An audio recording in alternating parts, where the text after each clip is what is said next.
I was raised in Clarkston. I was raised by my grandparents. They didn't have a whole lot of money. And I knew that if I was going to go to college, it was going to have to be on my dime because my grandparents couldn't afford it. So I looked at DeKalb Tech and looked at their programs and did the tour, the whole bit. And then I set that aside and started looking at DeKalb College. And it seemed to me that DeKalb College was fulfilling my interest more so than a technical degree would. So I applied, was accepted, and began here in the fall of '64 and continued the entire 6 quarters.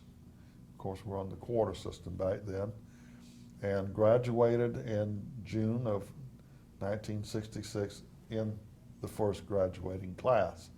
There weren't that many of us. We were a small school back then, and by comparison to what we have today, we were just a one-campus college, and that was here at Clarkston.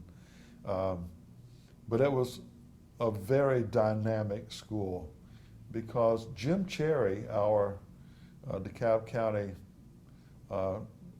commissioner, not commissioner, but Board of Education superintendent, envisioned DeKalb College being the ideal place where, at that time, DeKalb County residents could go and earn their degree and not have to leave DeKalb County to earn the degree.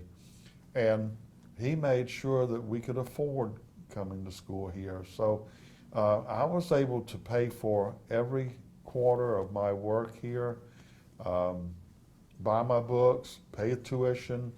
It was all paid for by me, and that was paid for by one little job I was doing on the weekends at a grocery store, carrying groceries out for the customers to their cars.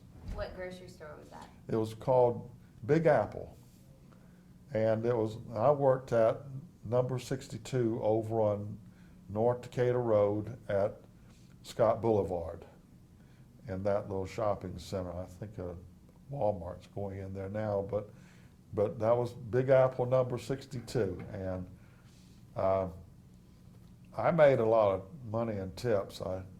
IRS might be interested in that, but we didn't have to report that at that time. So that helped me pay for my education. I actually had a little money left over afterwards after paying for my tuition and books. So very rewarding experience.